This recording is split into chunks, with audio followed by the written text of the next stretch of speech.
Dress है बहुत अच्छा लग रहा है, बहुत सूट कर रहा है, क्या कहना चाहेंगे जब इस तरह के मतलब क्लोथ्स पहनते हैं तो how do you feel, character में कितना वो जाते हैं? मेरा ये मानना है कि एक एक्टर के लिए जो कॉस्ट्यूम होता है ना वो 50% काम करता है to understand the character, to feel like the character. तो जब मैं ये राजस्थानी अटायर पहनता हूँ, ये पूरा एक लुक आता है मेरा राजस्थानी लड़के का, with Bali, with this kind of pencil and this kind of jewellery in the hand, तो एक अंदर से फील आती है, एक विश्वास आता है कि okay I am Rajasthani, I am a Rajasthani boy. और वो मुझे काफ़ी मदद करता है in being able to play Shivraj the character. इस शो में luckily I was playing my own father Umed Pratap Singh. तो एक राजस्थानी अटायर जो बहुत ही रॉयल मेरा रहता था पहले दिन से ही है, तो राजस्थानी कैरेक्टर पकड़ना मेरे लिए because of my costume has become very easy, and I think costume plays a major part in any actor's performance. काफ़ी टर्न भी आ चुका है, काफ़ी शो में टर्न ट्विस्ट आ चुका है, और आज का जो पर्टिकुलर सीक्वेंस है उसके बारे में जानना चाहूँगा कि आज जो पर्टिकुलर सीक्वेंस होगा क्या होगा।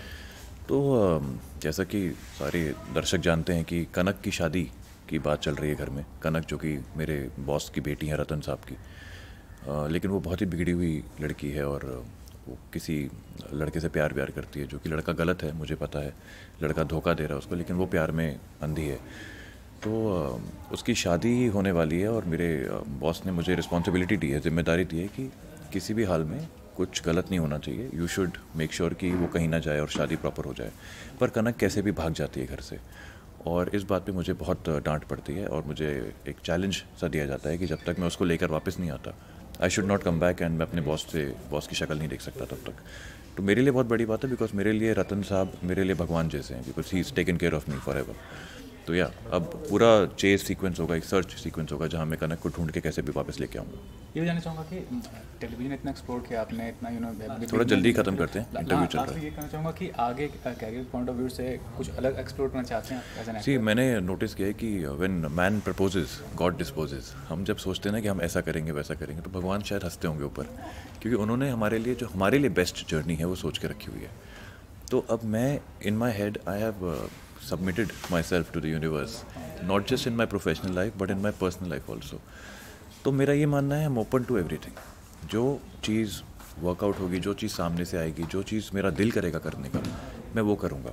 अब वो टेलीविज़न हो, वो वेब हो, वो फिल्म्स में कोई काम हो, म्यूज़िक वीडियोस में मैं करता रहता हूँ। तो yes, I am open to every kind of job as an actor, and I know कि मैं जो भी करूँगा वही गॉड का प्लान है मेरी जर्नी को लेके। Thank you.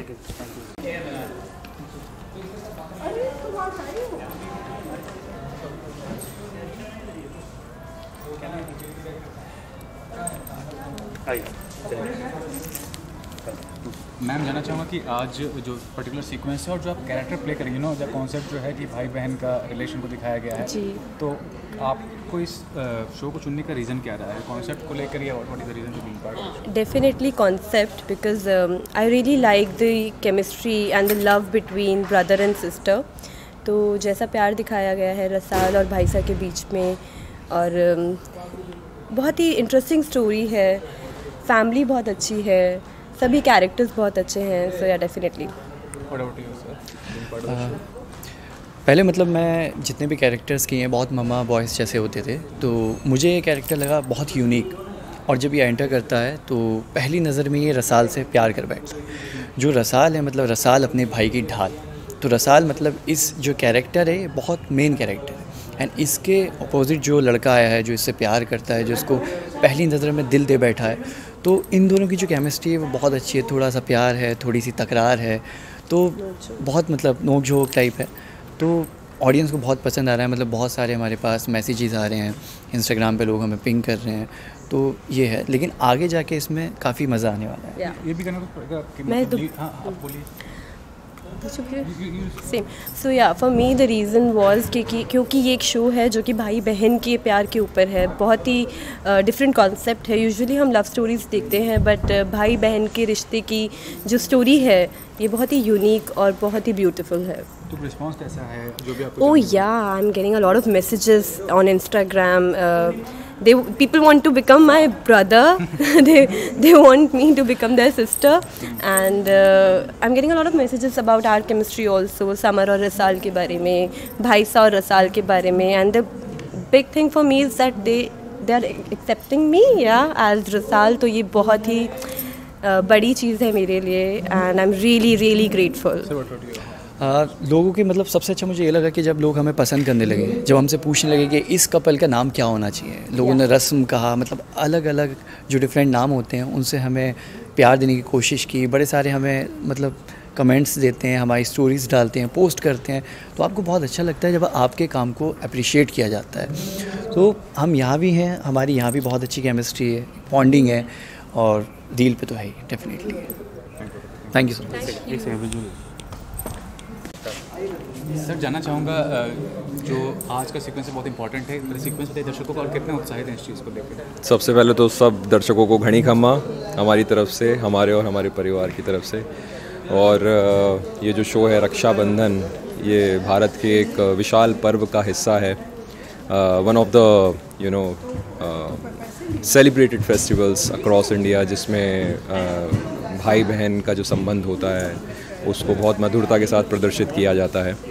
और इस कहानी के अंदर आज का जो ये सीक्वेंस है ये बहुत इम्पॉर्टेंट है, क्योंकि इसमें रतन सिंह जो मैं प्ले कर रहा हूँ उसकी लड़की की शादी होने वाली है। और क्योंकि पहले भी एक बार शादी होते होते कुछ ऐसा घटनाक्रम होता है जिसमें जो लड़के वाले हैं उनके सामने हमको अपमानित महसूस करना पड़ता है, तो फिर ये दोबारा जो सीक्वेंस है मैरिज का, वो रिश्ता पक्का होने के टाइम पर हो नहीं पाता है या शायद हो जाता है, ये तो आप आगे देखेंगे। लेकिन यहाँ पर ये सीक्वेंस इसलिए इम्पॉर्टेंट है क्योंकि कुछ ऐसा होता है इसमें जिसकी वजह से वापस शायद रतन सिंह की फैमिली को अपमानित महसूस होना पड़ सकता है।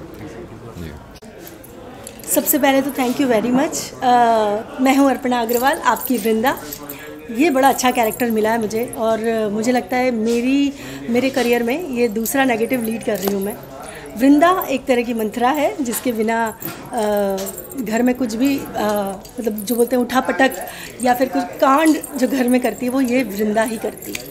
बहुत मज़ेदार कैरेक्टर है, बहुत खेलने को मिल रहा है। और आज जो सीन हम कर रहे हैं उसमें कनक भाग गई है और जैसा कि शिवा को रतन जी ने बोला था कि तू कनक की जवाबदारी संभालेगा, लेकिन उसे वही उस पे इसीलिए बरसा जा रहा है शिवा पे, क्योंकि वो कनक भाग गई है और शिवा की क्लास लग चुकी है। तो बहुत मज़ा आने वाला है और मैं फिर उसमें ये प्ले कर रही हूँ कि मैं और आग में घी डालने का काम कर रही हूँ। तो वृंदा का काम है ये, वही कर रही हूँ। अभी तक का अनुभव कैसा रहा है? ये नेगेटिव पर्टिकुलरली कैरेक्टर है या नेगेटिव पॉजिटिव का मिक्स है? किस तरह का कैरेक्टर है ये आपका आगे चल के? ये कम्प्लीटली नेगेटिव कैरेक्टर है। मतलब मुझे तो अभी तक जितना मैंने किया है पूरा नेगेटिव ही किया है, ग्रे किया है पूरा। और आगे जाके मुझे लगता है कि शायद कुछ पॉजिटिव आ सके, पर मुझे नहीं लगता कि वृंदा के कैरेक्टर को चेंज किया जाएगा। इसमें दो ही चीज़ें, एक तो वृंदा नेगेटिव है, लगाने भिड़ाने का काम करती है, और दूसरा शिवा पे हमेशा मतलब लाइन वगैरह मारती रहती है। तो ये मेरे लिए थोड़ा सा मतलब अलग हो गया। मैंने लाइफ में अभी तक स्क्रीन पे फ्लर्ट वाले सीन नहीं करे कि मैंने किसी के साथ फ्लर्टिंग करी हो। तो इंटरेस्टिंग है, कुछ नया सीखने को मिलता है। तो कैसा रिस्पॉन्स है लोगों का आपके कैरेक्टर को लेकर? हाँ, ये बहुत अच्छी बात है कि मुझे मेरे फ्रेंड्स के, मेरे जितने भी रिश्तेदार वगैरह हैं, मैं इंदौर की रहने वाली हूँ, वहाँ से जो फ़ोन आ रहे हैं यहाँ सेट पे, जो भी देख रहा है मेरे कैरेक्टर को अप्रिशिएट कर रहा है, एंड थैंक गॉड, ओम श्री साईं। मतलब मैं इतनी खुश होती हूँ ना। ऑफ कोर्स सबको अपनी तारीफ़ बहुत पसंद होती है, तो मैं शायद अच्छा कुछ कर रही होंगी तभी मुझे एक पॉजिटिव रिस्पांस मिल रहा है। मुझे बोला जा रहा है कि आप कैरेक्टर को बहुत अच्छा निभा रही हैं, तो शायद मैं निभा रही होंगी, लेकिन मैं बहुत अच्छा और करने की कोशिश करूँगी और मुझे बड़ा मज़ा आ रहा है वृंदा को जीने में। Thank you. एक मिनट सर